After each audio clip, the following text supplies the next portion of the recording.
Okay, let us start with a next problem. Here it is maximization again. Z is equal to 3x plus 5y. You have 3 constraints now. याचा अर्थ तुम्हाला 3 line काढायला लागणार आहेत. फक्त procedure तीच राहील. थोडा वेळ लागेल कारण एक लाईन जास्त लागणार आहे. इक्वेलिटीज काय येतील बघा. पहिली येईल 3x plus y is equal to 21. 3x x plus 4y is equal to 24. Next 3x plus y is equal to 21. आणखीन आता ह्याचे आपण काढून घेऊया x y x comma y. x0 y0 ठरलेले x0 ठेवला तर y 4y is equal to 24 येईल. y 6 येईल. So it is 0 6. This is point A. When you put y0, x is equal to 24. So it will be 24 0. This point B. आता याचा स्वतः येईल x comma y x y x0 y0. x0 घातलं तर y 21 येईल आणि y0 घातला तर c झाला हा आणि y0 घातला तर x 7 येईल. So it is 7 0 हा पॉइंट D झाला आणि next line is x plus y is equal to 9. आता ह्याचे या टेबल आखत नाही. A B C D E येईल 0 9 आणि E आणि F येईल 9 0. आपल्याला माहिती आहे की x plus y 9 आला की 0 9 9 0 हेच पॉइंट येतात. म्हणजे इथे तुम्हाला x greater than 0 y greater than 0 आहे. So your region will be in the first quadrant. त्याच्यात काय फार मोठा बदल नाहीये. So this is your x-axis, this is your y-axis, this is your origin. नेहमी आपण नेहमी आता इथे बघा x 24 पर्यंत जायचं आहे आणि y 21 पर्यंत जायचं आहे. म्हणजे 3 च्या मल्टिपल मध्ये आहे. त्यामुळे 3 6 9 असं घेतलं तरी दोन्हीकडे आपल्याला चालणार आहे. It is 3 6 9 12 15 18 21 24. आता x झालं y 21 पर्यंत जायचं आहे. सो 3 6 9 12 15 18 21 24. स्केल कसं घ्यायचं हे तुमच्यावर अवलंबून आहे. स्केल काही घेतलं तरी उत्तर तुमचं सेमच राहणार आहे. आपल्याला 3 लाईन काढायच्या आहेत. 0 6 is this point A and 24 0 that means this is point B. सरळ पहिल्यांदा लाईन काढून टाकायची कारण नंतर एकदम जर सगळे पॉइंट काढले तर कुठला पॉइंट कुठल्याला जोडायचा आहे हे आपल्या लक्षात राहत नाही.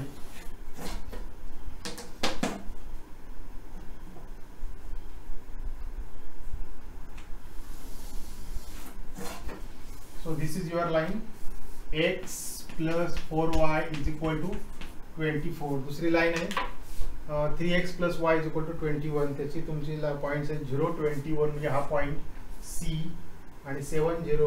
आता 7 आहे बघा. इथे थोडं तुम्हाला कष्टप्रद दिले. त्याच्यात 6 7 8 9 म्हणजे हा तुमचा 7 इथे येईल बघा. हा पॉइंट D आहे. थोडं अप्रॉक्सिमेट तुमचं आलं तरी काय फार बिघडत नाही. So this is line 3x plus y is equal to 21 and last line 0 9 9 0 म्हणजे हा पॉइंट येईल. A B C D E and F. This is the point 0 9 9 0.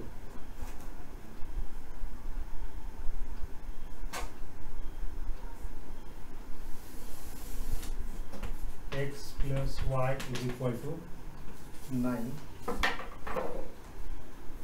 Okay, now we have to decide the region. We'll take first one. X plus 4y less than. कसंही केलं तरी चालेल. खरं म्हणजे आपण ही लाईन घेऊया म्हणजे पटकन आपलं काम जास्त सोपं होईल. x plus y less than or equal to 9 म्हणजे ही जी लाईन आत्ताच काढली आपण याच्या ओरिजिन कडचा रिजन तुमचा येणार आहे. म्हणजे ऑटोमॅटिक किती रिजनवर खुली बसली बघा. याच्या खालचा रिजन दिस इज नॉट या लाईनच्या खालचा म्हणजे हा पण रिजन येणार नाही आणि हा पण रिजन येणार नाही. कुठलाही रिजन येणार नाही. फक्त राहिली पॉसिबिलिटी किती या लाईनच्या खाली असणार आहे. 1 रिजन 2 रिजन आणि 3 रिजन. आता आपण पहिली लाईन बघू म्हणजे ही जी 3x plus y 21. ओके ही घेऊ चालेल काय हरकत नाही.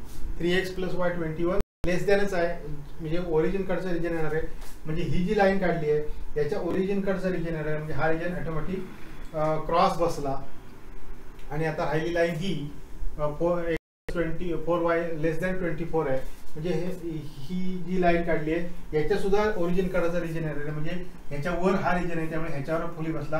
म्हणजे फक्त एवढा रिजन तुमचा राहिला. नॉर्मली एक गोष्ट लक्षात ठेवा, सगळे लेस दॅन असले तर ओरिजिन कडचा रिजन येतो, सगळे ग्रेटर दॅन असले तर ओपन रिजन येतो.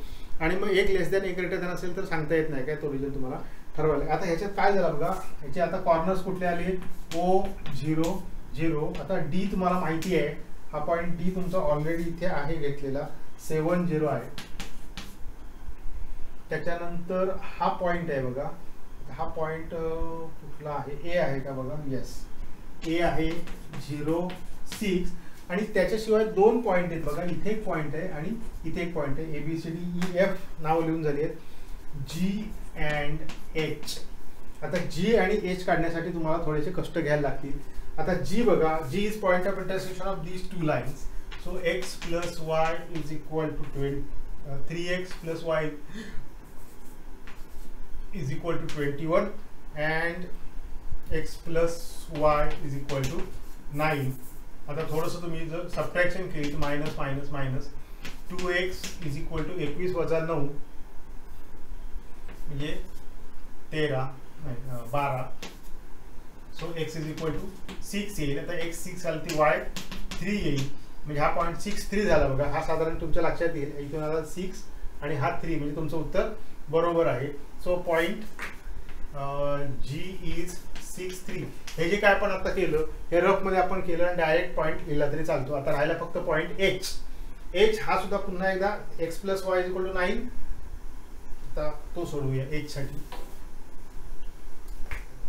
आता बघा हा H पॉईंट आहे, ह्या दोन लाईनचा पॉईंट ऑफ इंटरसेक्शन आहे. तर ही जी लाईन आहे x प्लस वाय आणि दुसरी लाईन म्हणजे ही line x plus 4y is equal to 24 and x plus y is equal to 9. पर्यंत सबट्रॅक्ट केलं minus minus minus 3y is equal to 15. So y is equal to 3. Sorry, y is equal to 5. आता y is equal to 5 ठेवलं तर x is equal to 4 येईल. साधारणतः तुम्ही जर इथून आला तर हा 4 येईल आणि हा इथून थोडा मागे गेला तर 5 येईल. So your point is 4 5. So point H is 4 5. तुम्हाला हे पॉइंट काढण्यासाठी थोडे कष्ट घ्यावे लागतात, एवढं गोष्ट लक्षात ठेवा फक्त. आता तुमचे पॉसिबल सगळं वाक्य लिहायचं. Shaded region is the feasible region. Solution lies at the corners of this region. The corners are O, A, D, G and H. आता तुम्हाला ही व्हॅल्यू काढायची आहे. Z at origin is 0, कारण x आणि y 0 घेतला 0 येईल. Z at D 7 ते 21 येईल. Z at A 0 6 आहे, म्हणजे 6 पंचा 30 येईल. Z at G आता 6 त्रिक 18 अधिक 3 5 15 म्हणजे 33 येईल. आणि Z at H is 4 5 4 म्हणजे 12 प्लस 5 म्हणजे 25, so it is 37. आता तुमचं प्रॉब्लेम मॅक्झिमायझेशनचा आहे, म्हणजे तुमचं हे तुमचं उत्तर असणार आहे. Because so maximum Z is 37 at H 4 5, that is x is equal to 4, y is equal to 5. म्हणजे जरा लाईन 3 आले तर थोडं काम वाढतं आपलं, तर आपण काढू शकतो. One more problem, again a maximization problem. We'll continue in the next video few problems of minimization. Again a maximization problem. Z is equal to 4x plus 6y. Subject to now observe the constraints. One is of the type less than and other is of the type greater than. म्हणून आता जरी काही असलं तरी consider equalities. आपल्याला equality घ्यायचे तर ह्याचा मॅटर शेवटी रिजन ठरवताना होतो, तिथपर्यंत काय होत नाही. First is 3x plus 2y is equal to 12 and second is x plus y is equal to 4. हा जर रिजन आपल्याला ठरवायचा असेल तर x y x, y हे नेहमीप्रमाणे आपण करणारच आहोत. दिस is x0 and y 0, x 0 घातल्यानंतर 2y is equal to 12, so y is equal to 6, so it will be 0, 6 point A. And when you put y 0, 3x equal to 12, so it will be 4, so it will be 4 0. Next point we got. Then x y x comma y हे direct खरं म्हणजे point आपण लिहिले तरी चालले असते. x 0 घेतला, y 0 घेतला, हे 4 येईल, हे 4 येईल, so 0 4 is point C and 4 0 is point D. म्हणजे मॅक्झिमम आपल्याला 6 पर्यंत जाते y ला आणि x ला 4 पर्यंत जाते, त्यामुळे ग्राफ सोपा आहे आपला.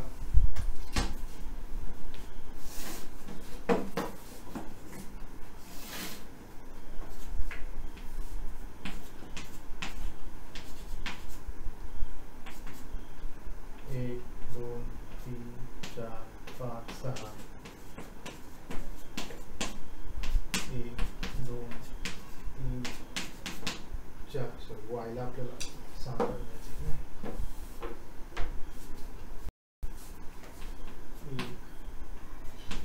1 2 3 4 5 6. So 0 6 is this point A and 4 0 is this point B. So your line is like this.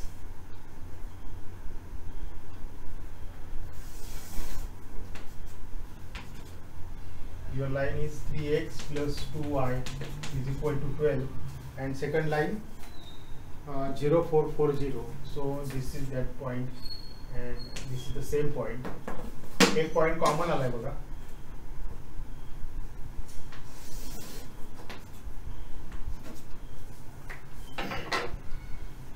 हा point C आहे. आता हा 4 0 D पण काहीतरी एक नाव द्या, काय हरकत नाही. नाव C 2a 3x plus 2y less than equal to 12.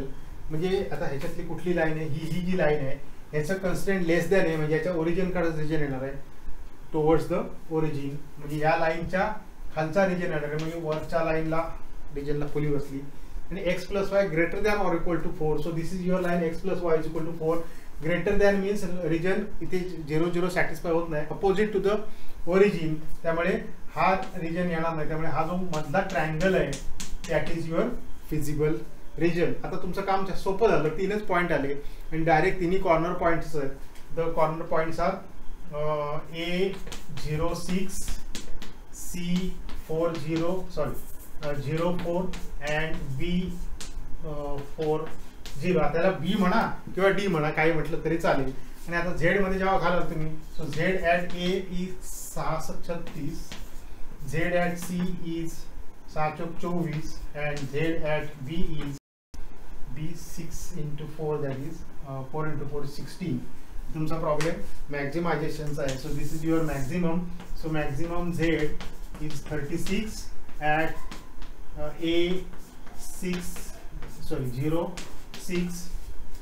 हे तुमचा 06 आहे.